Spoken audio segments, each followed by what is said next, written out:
4 years ago, I opened a YouTube channel. I think I posted about 2 videos, 3 to 4. I don't think there were more than 4 videos. And I decided to let it go. I was not consistent, yet I was excited. I sit back today and I'm like, if I started 4 years ago, where would I be today? But because I just couldn't keep up with me, I wanted the perfect things. I wanted things to be just so perfect. I ended up not doing what I was supposed to do.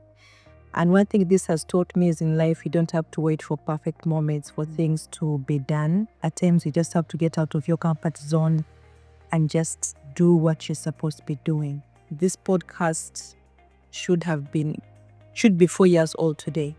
But here I am almost starting afresh and trying to grow the brand afresh. But nevertheless, I'm grateful that I think at my worst, at my weakest moments, I'm like, you know what, Sandra, you can still do this. The year is coming to an end. This is December.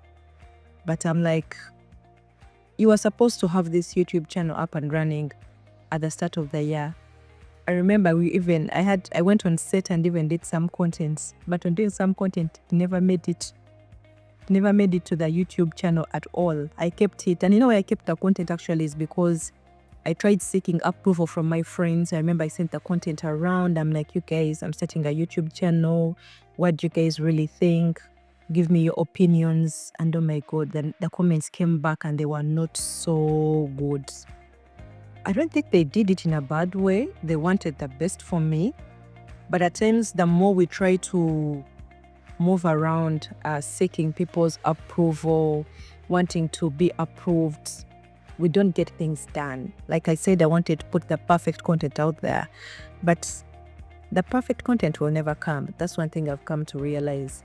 And today, I think this week I decided I was going to wake up.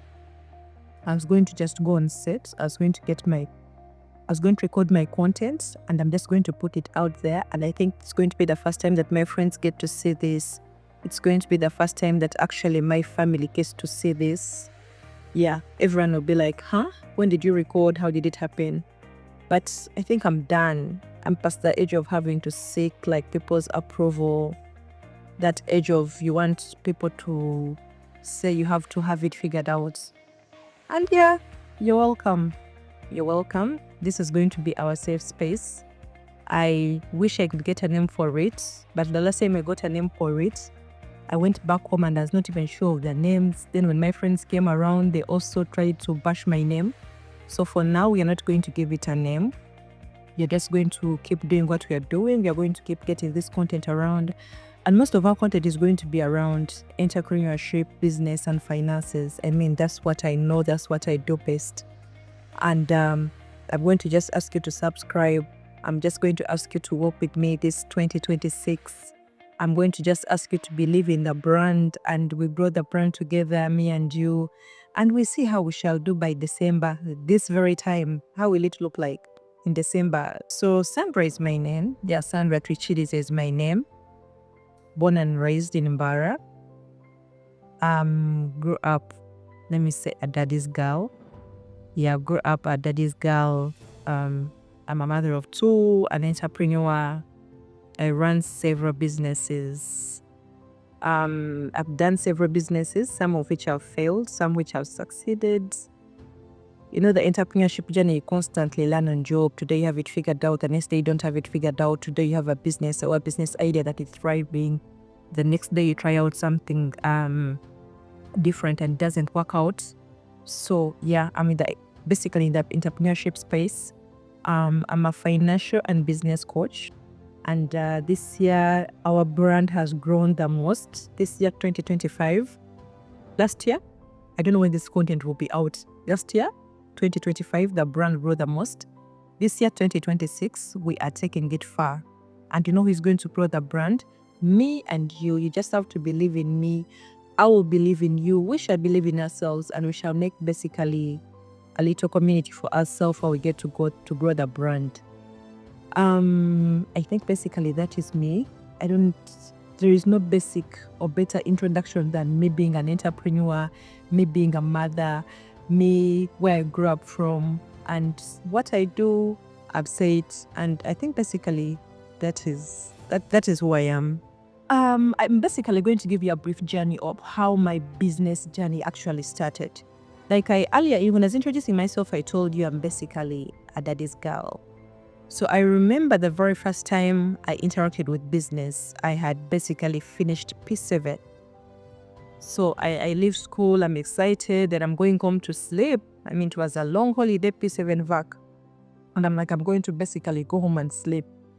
And I remember one Monday morning, my dad coming to my room and he's like, we are going. And I'm like, going? So I thought like I'm escorting him somewhere for a minute and I'll be back home and I'm going to sleep. You know how when you're at school and you're working so hard and you're excited that you're going back home. So he had a drug shop in Mbara town. I think that is Central Market, those who know the place. And I escorted him to the shop and it was a drug shop. And I think that was the first time I saw money and a lot of money. And I think the moment I saw money, I practically fell in love with money. And for me, that was it. And I started transacting and I was, selling medicine. And then one day he tells me, go and take money to the bank. And I'm thinking, take money to the bank? What is that? What does that look like? And I think the bank he was using at the time, he was using two banks. So I think the first bank he was using was basically Bank of Baroda, that was at High Street, Mbara Town. And then the other bank he was using was UBA Bank. They were both on High Street. So those who grew up in Mbara, you basically know that Central Market is like the other side and High Street and these banks are like the other side. And I remember having to carry money to the bank and he told me that I do not know how you're going to do it, but take money to the bank.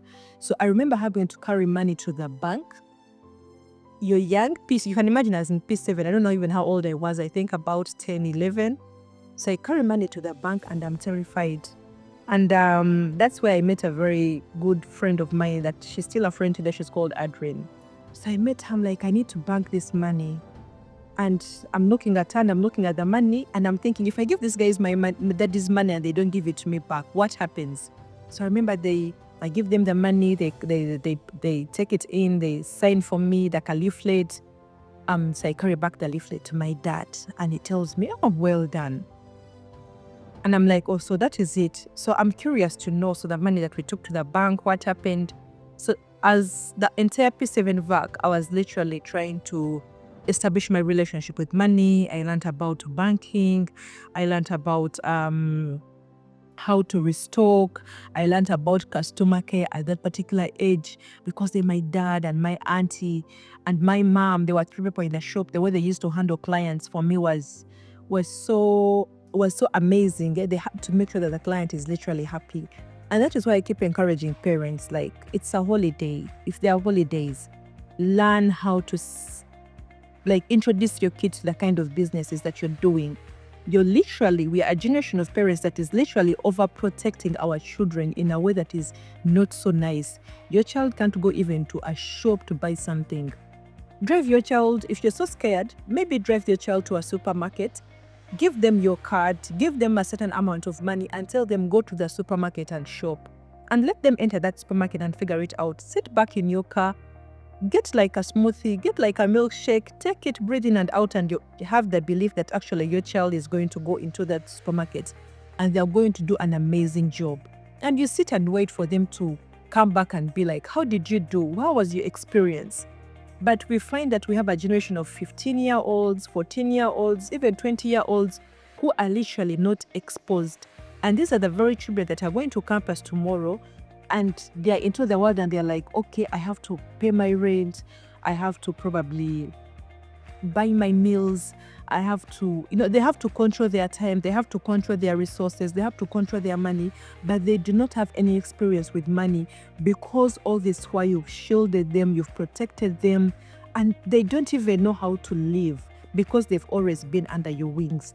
So for me, I will forever be grateful to my dad that he actually gave me that experience as early as almost 10 or 11 years.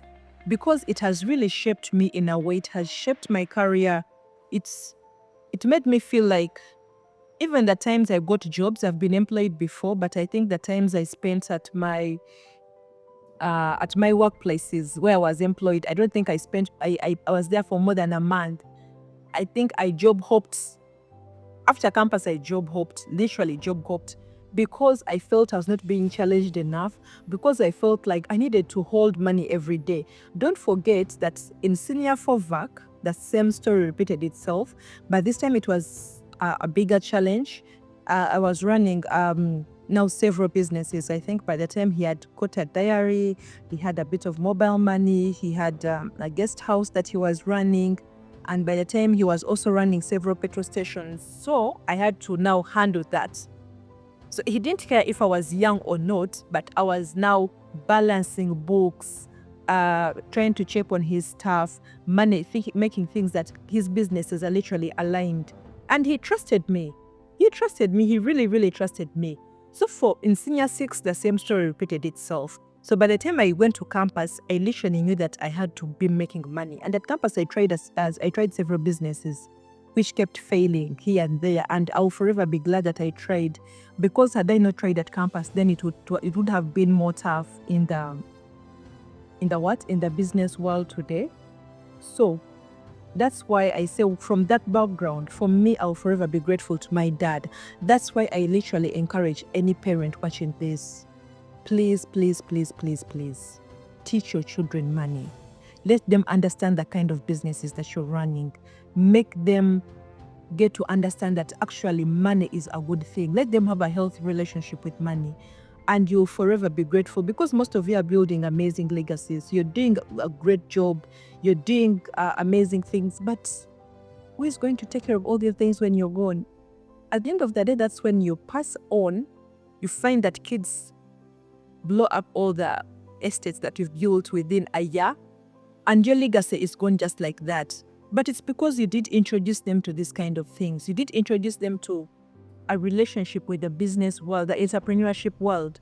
We are in a world where being an entrepreneurship is a bit fancy. Yeah, I love saying that it's a bit fancy, because of the freedom that comes with it, because of that creativity that comes with it. Seeing your child trying to navigate the world, look out for a solution, start up something, build up something. It's exciting, as opposed to sitting in a job and you're being bossed around.